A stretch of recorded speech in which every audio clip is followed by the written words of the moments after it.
Mesdames et messieurs, bienvenue dans votre journal. Dans l'actualité de ce 21 décembre, première apparition publique de Renaud Donadieu de Vabre depuis sa mise en examen dans l'affaire Karachi. C'était ce matin au conseil municipal de Tours. Reportage dans un instant. Vous n'avez plus que 4 jours avant Noël pour faire vos derniers cadeaux. Une dernière ligne droite stratégique pour les commerçants. Ambiance dans un centre commercial de la région tourangelle. Et puis le Tours FC finit mal l'année avec une défaite. Les hommes de Peter Zellweger se sont inclinés face à Bastia 4-1. Et puis l'on ouvre ce journal avec les toutes premières déclarations de Renaud Donadieu de Vabre après sa mise en examen pour complicité d'abus de biens sociaux dans le volet financier de l'affaire Karachi, alors qu'il était chargé de mission au cabinet de François Léotard au ministère de la Défense en 1994. Ce matin, en marge du conseil municipal, pour la première fois, il a réagi à ces accusations. Lorsque j'exerçais pour le compte de l'État des responsabilités importantes, lorsque j'étais ministre ou lorsque j'étais conseiller de ministre, j'ai toujours exercé mes responsabilités avec le souci du respect de la loi et avec honneur. Et puis une présence au conseil municipal de Tours qui a suscité des réactions à gauche comme à droite. On écoute les conseillers municipaux qui se sont exprimés ce matin. Lorsque j'exerçais pour le compte de l'État des responsabilités importantes, lorsque j'étais ministre ou lorsque j'étais conseiller de ministre, j'ai toujours exercé mes responsabilités avec le souci du respect de la loi et avec honneur. Et maintenant, on s'intéresse au conseil municipal, proprement dit. L'accent a été mis sur le budget primitif de l'année 2012, en baisse cette année. Pas d'augmentation d'impôts. Il a été adopté par la majorité des élus. L'opposition a voté contre, à l'exception du conseil municipal UMP, Bruno Lavillate, qui s'est abstenu. Compte rendu de cette séance avec Florent Carrière. Avec 279 millions d'euros prévus pour 2012, la mairie de Tours a baissé son budget d'un peu plus de 20 millions d'euros par rapport à 2011. Baisser également certaines dépenses, tout comme l'endettement, dont l'encours continue de décroître légèrement d'année en année. Endettée de 284 millions d'euros en 1995, la ville de Tours l'est aujourd'hui de 238 millions. Elle est ainsi passée de la 2e ville à la 7e ville la plus endettée de France. La dette cette année baisse plus rapidement que l'année précédente, puisqu'elle baisse de 2,9 millions d'euros, puisque nous mobilisons moins d'emprunts et nous remboursons un capital identique. Nous empruntons 7,5 millions, nous remboursons 10,4 millions. Mais pour Renaud Donadieu de Vabre, la baisse de l'endettement ne serait qu'un leurre. Il y a la ville, il y a l'agglomération et puis il y a tous les budgets annexes dans lesquels on constate de nombreuses augmentations de l'emprunt. La ville ne se désendette pas, contrairement à ce qui est dit. Ça ne serait pas très grave si elle avait une stratégie très audacieuse de développement. Et cette stratégie audacieuse de développement, RDDV la concentrerait par exemple sur la culture et l'événementiel, là où Tours bénéficie déjà de bases solides. L'événementiel pour développer le tourisme, Jean Germain est d'accord, mais il y a déjà d'autres projets, comme le tramway, mais financé par le CITCAT. Le CERTEM, le centre de recherche sur la microélectronique de puissance qui va s'installer au sein de l'université, au sein de microélectronique, c'est un investissement de 4 millions d'euros. Qui fait que quand même on a des gens qui viennent. Dans les autres projets, la rénovation de la bibliothèque municipale, 5 millions d'euros, dont 1 pour 2012. L'acquisition d'ouvrages pour équiper celle-ci, 1 million. La rénovation de la piscine Gilbert Bozon, 2 millions. Ou encore l'arrivée dans le quartier des Deux Lions de bâtiments destinés à accueillir du nouveau personnel d'EDF. La tempête Joachim aura fait une victime en Indre-et-Loire. Le corps d'une octogénaire retrouvé seulement hier près de l'île Bouchard. Samedi, l'automobiliste s'est retrouvé piégé par les eaux en raison de la crue de la Vienne. Elle serait morte de froid après avoir réussi à sortir de son véhicule. Voilà, vous l'avez vu, des photos prises par la compagnie de gendarmerie. Avis aux retardataires, dernière ligne droite avant Noël. Il ne vous reste plus que 4 jours pour faire vos derniers achats. Dans les rues commerçantes des villes de la région, c'est l'effervescence et les centres commerciaux ne sont pas en reste. Exemple, dans ce centre commercial de Saint-Pierre-des-Corps, il a accueilli pas moins de 165 000 visiteurs la semaine dernière. Antonin Lebris. À seulement maintenant 4 jours de l'arrivée du Père Noël, la frénésie des achats s'intensifie. Ici, dans la galerie commerciale des Atlantes, à Tours, les visiteurs affluent pour que le jour J, le pied du sapin soit bien garni. Depuis le premier week-end de décembre où la galerie était ouverte, la fréquentation a de nouveau réaugmenté pour atteindre un pic ces jours-ci. puisqu'on a plus de 165 000 personnes par semaine qui viennent sur la galerie. Notamment les week-ends, on a une fréquentation qui atteint les 30 000 visiteurs jour sur l'ensemble du site. S'y prendre à l'avance ou bien redoubler d'efforts dans la dernière ligne droite, à chacun sa méthode. Parmi les acheteurs de dernière minute, il y a ceux qui avouent avoir été pris par le temps et ceux qui ont fait un choix tactique. On y pense, et puis à la dernière minute, on se dit la dernière semaine, hop, ça arrive, et puis voilà.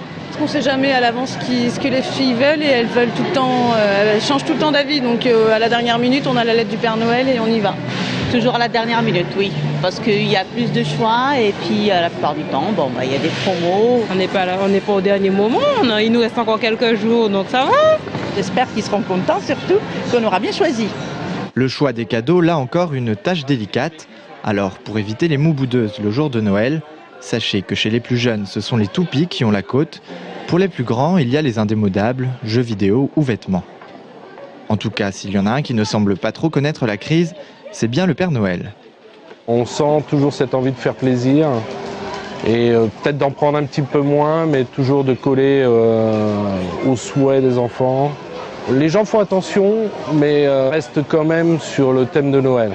Donc je pense que nos petites têtes blondes seront contentes cette année, une fois de plus, au pied du sapin.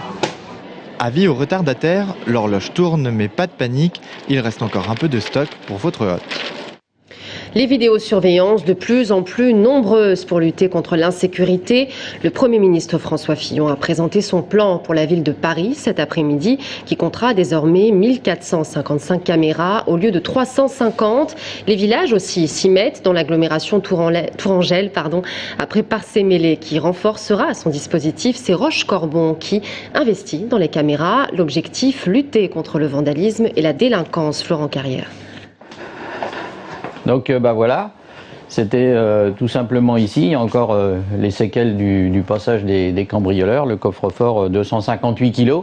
C'était il y a quelques semaines, la mairie de Roche-Corbon était cambriolée, le butin, un coffre-fort avec 200 € de chèque à l'intérieur et une camionnette de la mairie, le 4e cambriolage en une année. Une grosse goutte d'eau qui fait déborder le vase. La solution du maire, la vidéosurveillance. Ça va être la première fois et c'est malheureusement, comme je dis, un constat d'échec de la société en général. Mais il y a un moment où il n'y a pas d'autre choix que celui-là. Ainsi, 13 caméras seront prochainement installées dans la commune. Elles surveilleront les abords de la mairie, de la bibliothèque et de l'école. Leur coût, un peu plus de 20 000 €. Le pas de la vidéosurveillance, le maire de Parcé-Mêlée l'a franchi il y a 5 ans. La commune avait alors investi 60 000 € pour une trentaine de caméras. Le constat, il y a 5 ans, c'est que nous avions environ 30 000 € de dégâts par an. Donc ce qui devenait insupportable pour la commune. De 30 000, nous sommes passés à 0. Aujourd'hui, près de 50 caméras surveillent les allées et venues dans le centre-ville et depuis peu, dans la zone industrielle à la demande des professionnels. Ici, dans la zone d'activité de Fosses-Neuve, 2 caméras spécifiques pour la reconnaissance des plaques d'immatriculation ont été installées à des endroits stratégiques. Toutes les images sont envoyées dans un serveur situé dans un lieu tenu secret. On identifie très bien la plaque minéralogique alors qui part tout le temps. Que ce soit la nuit, le jour, par temps de brouillard, etc. Date de conservation des images, 1 mois. Elles sont utilisées seulement par les gendarmes lors de leurs enquêtes et ont prouvé leur utilité pour retrouver criminels et délinquants. Reste un homme qui passe toujours les mailles du filet. Il opère toujours dans la nuit du 24 au 25 décembre. Et j'ajoute que Châteauroux dans l'Indre sera l'une des villes les plus surveillées de France avec une caméra pour 250 habitants. Plus que 11 jours pour vous inscrire sur les listes électorales. Dans quelques mois, nous allons élire le nouveau président de la République. Les élections présidentielles sont généralement celles qui intéressent le plus les Français. Un scrutin qui booste le nombre d'inscriptions sur les listes électorales. Gaël Poulain s'est rendu en mairie de Tours et de Vaigné. Lucie et son ami sont étudiants.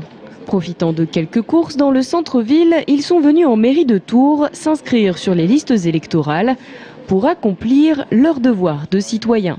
Je viens parce que je trouve ça important de voter, même si parfois les gens votent blanc. Je viens juste de déménager, donc voilà, je viens pour m'inscrire. Comme Lucie, 11 000 personnes se sont déjà inscrites pour pouvoir voter en 2012 et les files d'attente devraient s'amplifier dans les prochains jours. On a aussi les inscriptions qui nous arrivent par Internet. Et là, c'est énorme. Pour vous dire, ce matin, quand on a ouvert l'application, depuis le week-end, on avait eu à peu près 250 inscriptions par Internet. Inscription par Internet, par voie postale ou directement au guichet, des services également disponibles en mairie de Vaigné. Et même si de prime abord l'accueil semble plus tranquille, ici aussi on enregistre une hausse des inscriptions. La population de la commune augmente régulièrement et l'échéance de 2012 mobilise les habitants, quels que soient les profils. Des jeunes, des moins jeunes, des gens qui s'étaient inscrits il y a quelques années, qui ne sont pas ont déménagé, pensent à les élections présidentielles, ça attire toujours un peu plus les personnes. Je dirais que les présidentielles et municipales, c'est ce qui fait le plus bouger. Si vous n'êtes toujours pas inscrit sur les listes électorales, sachez que les inscriptions seront clôturées le 31 décembre. Les mairies ont l'obligation d'être ouvertes au moins 2 heures ce samedi 31 pour accueillir les retardataires. Le site internet sera quant à lui accessible jusqu'à minuit. Après le tchin de la bonne année, il sera trop tard pour voter en 2012. Et on termine cette édition avec du sport. Le Tour FC s'est incliné 4-1 hier soir face à Bastia pour le compte de la 18e journée de Ligue 2. Les Corses qui grimpent grâce à cette victoire sur la 3e place du podium. Au total, 7500 spectateurs ont assisté à cette belle rencontre. Jérôme Alain était sur place. 4 heures de vol aller-retour pour rallier la Corse. Ce déplacement à Bastia n'avait rien de touristique pour le TFC. Les hommes de Peter Zeidler restaient sur une belle victoire face à Guingamp. Mais hier soir, les Corses ont corsé l'addition. 4-1 au final. Le gardien Leroy expulsé à la 85e minute sur une faute à la limite de la surface de réparation. Bref, les Tourangeaux étaient déjà peut-être un peu en vacances. Les Corses, eux, ont maîtrisé leur sujet. C'était pas Noël ce soir, c'était pas bien, c'était plutôt négatif. Félicitations quand même pour cette bonne équipe, cette belle équipe de Bastia. Alors avec ces joueurs qui ont surtout devant Diallo, Kazri, l'autre Maoulida. Alors bon, c'était trop fort pour nous. Dès la 25e minute donc, Choplin trouvait l'ouverture sur un coup franc de Kazri. 2 minutes plus tard, sur une nouvelle offensive corse, Diallo voyait son tir contré. Maoulida, bien placé, en profitait pour inscrire le deuxième but. 2-0 à la mi-temps, le score était somme toute logique, les Corses ayant dominé les débats. Au retour des vestiaires, Diallo corsait l'addition par un tir croisé. Le Roi, sur ce coup-là, n'y pouvait rien. Dans la foulée, le TFC réagissait par l'intermédiaire de Biancardini, rentré quelques minutes plus tôt. 3-1 alors à la 52e minute. La suite, vous la connaissez, un nouveau but de Maoulida de la tête sur un centre d'Angoula à la 63e minute. 4-1 au final, sévère mais logique. C'est une grosse désillusion, pardon. Voilà, Bastia mérite sa victoire. Ils nous ont dominé de la tête et des épaules et puis voilà, il n'y a que ça à dire. On était à la hauteur, ils ont dans la base du football, à savoir les duels, ils ont gagné tous les duels, donc à partir de là, ça fait le score qu'on a ce soir. Tours pointe désormais à la 14e place avec 23 points, reprise du championnat le 14 janvier par la réception de Guingamp. Avant, il y aura un tour de Coupe de France à jouer contre Vitré, club de CFA2. Voilà, c'est la fin de ce journal. Merci à tous de l'avoir suivi. Dans un instant, je reçois Samuel Delage, l'auteur de Code Salamandre, un thriller dans la tradition du Da Vinci Code. En tout cas, un livre qui pourrait bien avoir le même destin, puisqu'on parle déjà de son adaptation au cinéma. A tout de suite.